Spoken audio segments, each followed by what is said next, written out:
Did you know that at least 91% of residential buildings in New Zealand are lined with plasterboard? That means that all of the alternative solutions only make up 9% of the market. I'm Josh, a builder here in New Zealand, and in this video we will discuss some of the alternatives to plasterboard. We'll break down some of the pros and cons of each solution, and stick around to the end of the video where I'll discuss why I believe 9 out of 10 Kiwis choose plasterboard to line their homes.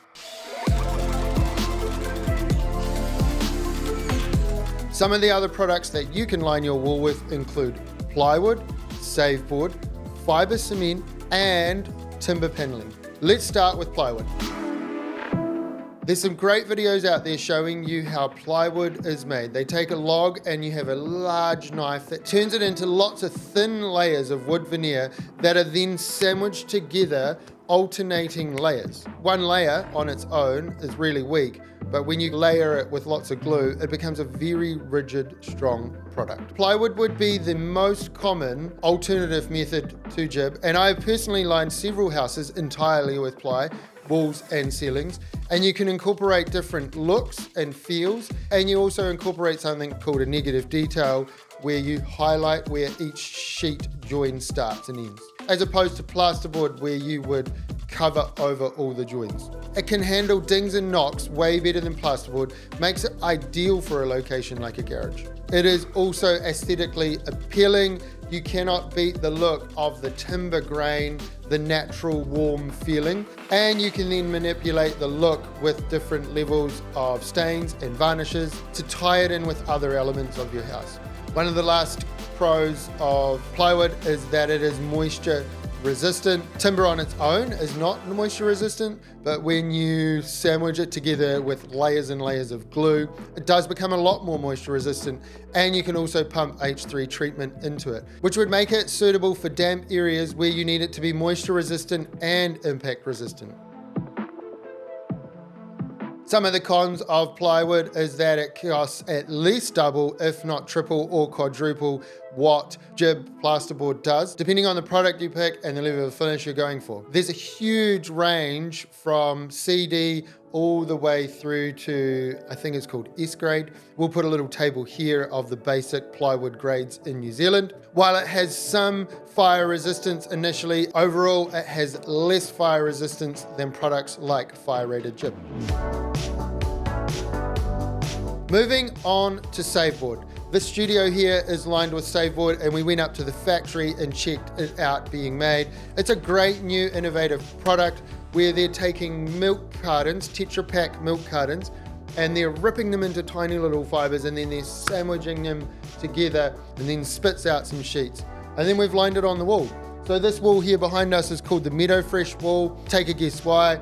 This one here is called Exposed Black, and I think it uses the Otis milk cartons. And then we've actually lined the ceiling and these two walls with a plasterboard alternative, the paper-faced product. Some of the pros of saveboard is that it's eco-friendly, especially in situations like cafes where you're using a ton of milk cartons and then you're sending them off to the saveboard factory and then they're ending up back on the walls. That is an awesome circular economy. Talking about circular economies, we're trying to hit 100k subs, and you should go ahead and click subscribe. It helps encourage us to keep making videos like this so you can keep sitting there and watching and learning about things you didn't know about the building industry. Saveboard is more durable than gyp. It is impact resistant and can handle dings and knocks way better than plasterboard. And also, being a plastic-based product, it is naturally moisture resistant. Some of the cons of saveboard is its limited availability. Unlike common plywood products or plasterboard products that are on the shelf at Mitre 10, there is very limited availability in merchants. Doesn't mean you can't get it. Deal direct with the factory, they'll get it to you. Again, just like plywood, it has a higher cost than plasterboard. And the aesthetic look of saveboard can be polarizing. You either love it or you hate it. And if you're using the paper-faced product, you have to do a full skim before you can paint over it. Moving on to fiber cement board. Now I've only used this in very limited applications.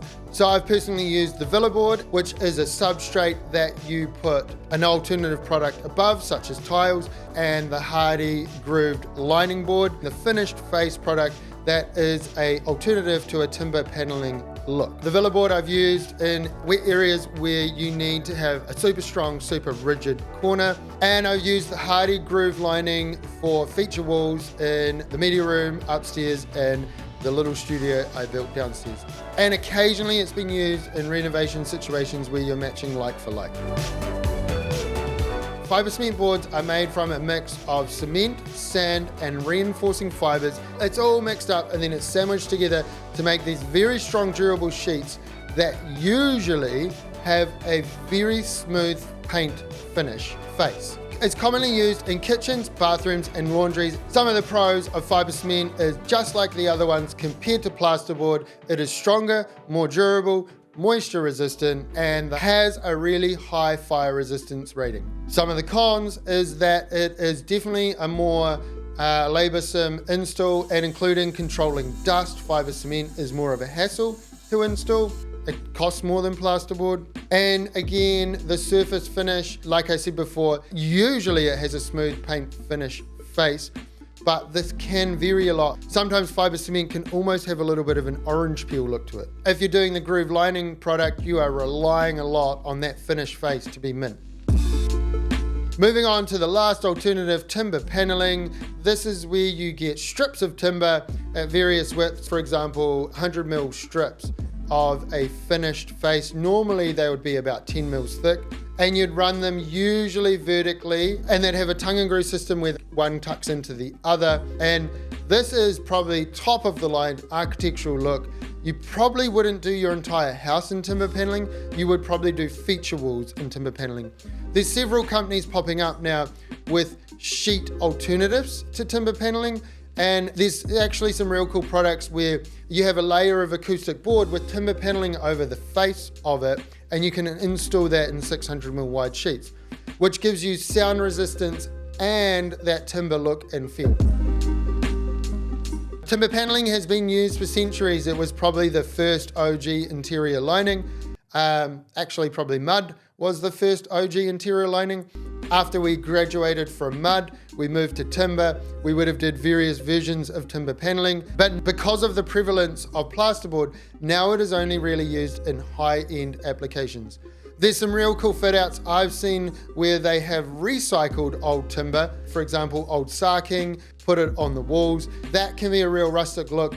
If you want a real smooth finish, you're gonna have to get timber that's been specially milled and ready for interior lining. Some of the types of timber paneling, like we discussed before, is tongue and groove and shiplap panels. So usually tongue and groove goes vertical, shiplap goes horizontal. Shiplap has like a scallop in it, whereas tongue and groove just has a little tiny V-groove traditionally. Or you could go for board and batten. Usually that's where you've got one wider board and there's just a butt joint on the edge, and then you put a batten over that. That's kind of like a more rustic farm look as well. Usually used outside, very rarely used inside. And like we discussed, there's timber look veneers where the top layer is timber, but the structure behind it is made from some composite type material. Some of the pros of timber is that it's aesthetically appealing. You cannot beat the look and feeling and the warmth that timber creates. It can be a sustainable choice if chosen from a sustainable mill that's using a sustainable forest. For example, Health-Based Building down south is using a sustainably sourced beech product. Timber has naturally insulating properties, so there is a small thermal gain from using it. And timber is slightly dead in sound, so there is a slight acoustic gain to using it as well. Again, just like all the other products, it will cost more, it takes longer to install, and like plywood, there is a decreased fire rating on the product. If you're in the Hutt Valley and you're thinking of building, we would love to take your project on start to finish. All the way from developing a concept through to putting whatever lining you choose on your walls, and all the way through to completion. We do it all. Get in touch. So that covers the 4 main alternatives that make up the last 9% of the market. What's crazy is in our last video, we talked about how gyp had 94% of the plasterboard market. That means that gyp plasterboard makes up 85.5% of the interior linings in New Zealand. All of the alternatives other than gyp are on less than 15% of Kiwi homes and buildings. I don't just think it's that plasterboard is cheap and we only use cheap things. I think it's that plasterboard does what we want it to do. And most of the walls of our house, we're not running into them and banging, and we just want them to be flat, smooth, one color. And plasterboard does the job. It's easy to get to site, it's easy to get on the walls, it's easy to get finished. Does that mean that we shouldn't use alternatives? No. I'm a huge fan of some of these alternatives and have used most of them in some situations. And so I think that the best approach is a mix, that you have the majority of your house in plasterboard and then you pick and choose. For example, you might line your garage with saveboard or with plywood. And then you might do a feature wall in your lounge with timber paneling. And that timber paneling specifically ties in with the kitchen joinery and the flooring you've chosen. You don't have to say, right, I've chosen plasterboard, so the whole house has to be plasterboard, or vice versa. And actually being real clever about where you use it and how you use it accentuates it and makes it even more impactful.